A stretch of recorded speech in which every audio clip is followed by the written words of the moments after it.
उसके बारे में किसी को यहाँ पे जानकारी नहीं। जब अनुसूची 5 का देश आया संविधान सभा में, तो अनुसूची 5 का देश क्षेत्र के आधार पर नहीं था। जो आदिवासी पैनल था उसने आदिवासी शब्द के देश पर अनुसूची 5 बनाई थी।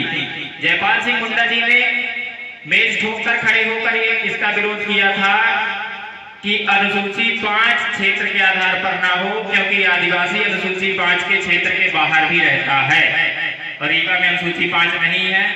अनुसूची 5 के दायरे के आदिवासी बेहतर है, लेकिन हम लोग बेहतर नहीं हैं। एक वहां पे कमी आई। ट्राइबल एडवाइजरी कमेटी जो गठित होनी थी आदिवासी पैनल ने कही, पर फिर भी संविधान सभा में प्रारूप समिति ने उस बात को निग्लेक्ट कर दिया। कहा कि किसी भी राज्य का यदि राज्यपाल चाहेगा तो ट्राइबल एडवाइजरी कमेटी बनेगी, नहीं बनेगी। उसी का परिणाम है कि मध्य प्रदेश में पूरे भारत में सबसे ज्यादा आदिवासी निवास करता है, आज तक एडवाइजरी कमेटी नहीं बनी। एक तीसरा बिंदु था कि ट्राइबल एडवाइजरी कमेटी की हर साल जो मीटिंग होगी उसकी सारी बातें राज्यपाल मानेगा, लेकिन अब तो बनी ही नहीं है तो मानेगा क्या? इन सबका सोर्स है जो आज समाज में गरीबी है, शोषण है, अत्याचार है। इस पर बात तो कोई नहीं करता। सब कहते हैं शिक्षा लाओ, शिक्षा होनी चाहिए, पर कैसे हो ये कोई नहीं बताता। आदिवासियों में लगभग 33% लोग जॉब में हैं, पर कोई बेहतरी का प्रयास नहीं करता। और उसी का परिणाम है कि आज समाज में दर बदर लोग भटक रहे हैं, चीजें बदल रही हैं। हमको धीरे धीरे आदिवासी से बाहर किया जाएगा, क्योंकि एक ड्राफ्ट बना था 1947 के पहले लॉर्ड माउंटबेटन और आदिवासी पैनल, और साथ में ही संविधान सभा के अध्यक्ष के सिग्नेचर हैं, जो कि अभी भी ब्रिटेन के पास में है।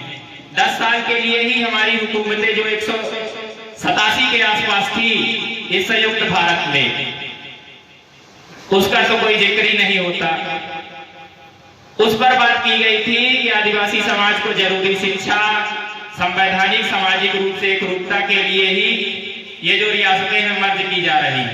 अगर इस तरह की चीजें ना होगी तो भारत गणराज्य से जो आदिवासी रियासतें हैं वो स्वतंत्र होगी अपनी सुशासन व्यवस्था के लिए। उसकी भी बात नहीं होती। लोकतंत्र देशभक्ति के चक्कर में ऐसा आदिवासी पिसा है कि ना आप बता पाएंगे ना हम बता पाएंगे। एक छोटी सी कहानी है।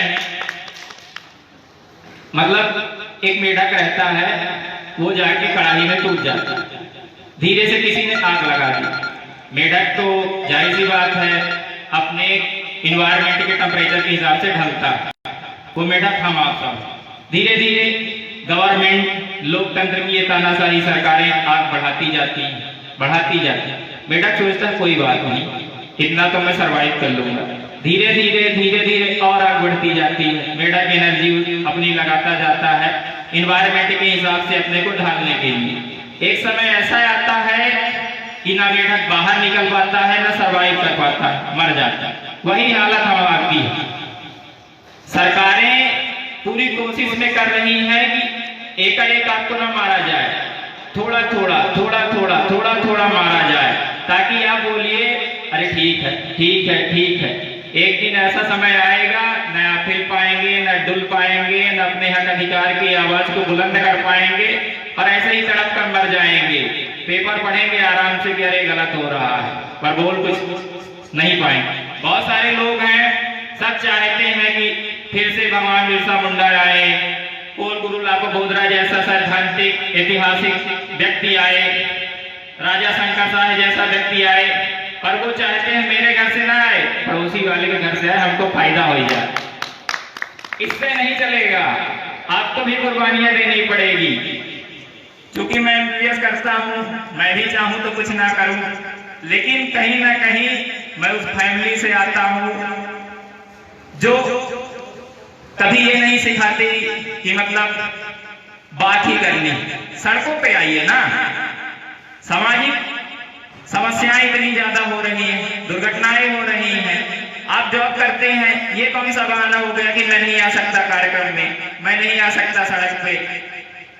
साहब की संवैधानिक अधिकार है संविधान के अनुच्छेदों में वर्णित है कि आपको अपनी संस्कृति, अपने समाज, अपने हक अधिकार की लड़ाई का संवैधानिक दायरे से प्रयोग करने का पूर्ण अधिकार। फिर आप बहानेबाजी करने लगते हैं।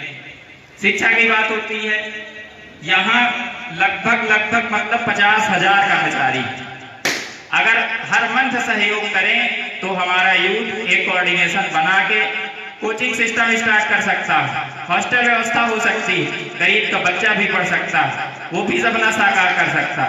लेकिन बस ऐसे ही आएंगे, सुनाएंगे, जाएंगे, आपको भी लगेगा क्या चल रहा है। लेकिन अब कुछ बदलना चाहिए। जो आने वाली जनरेशन है उसको समझना चाहिए कि जो अभी तक पेड़ लगा हुआ है, ये जो आरक्षण का देश है, कोई ये ना समझे कि मतलब हमारे ऊपर एहसान। ये हमको हमारे पूर्वजों के द्वारा दी गई ऐतिहासिक धरोहर है, क्योंकि हमने इस देश को जो दिया वो आज तक किसी ने नहीं दिया। लोग कहते हैं हमारे पास जमीनें नहीं। लॉर्ड माउंटबेटन की जो राजस्व संहिता थी 1945-46 में, उसने कहा कि 87.7% जमीनें यहाँ की आदिवासियों की। गई कहां?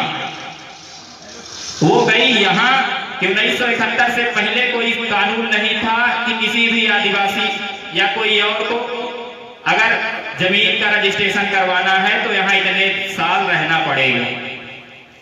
फर्जीवाड़ा करके जिसकी सरकारें थी, अपने दादा, पापा, मौसा, फूफा बना के कर लिए। हमारा समाज तो बड़ा भोला समाज है, कोई बोल दिया यहाँ से चले जाओ, वहां चला जाता है, वहां चला जाता है। और ऐसी ही हालत आज हुई है तो घर बनाने के लिए नहीं। अभी बहुत सारे घरों को तोड़ करके गौशाला बनाई गई। हम कहते हैं भाई गौशाला ज्यादा जरूरी है कि इंसान का घर ज्यादा जरूरी है? अगर गौशाला ज्यादा जरूरी है तो फिर सभी जगह बना दीजिए, कलेक्ट्रेट में गौशाला बना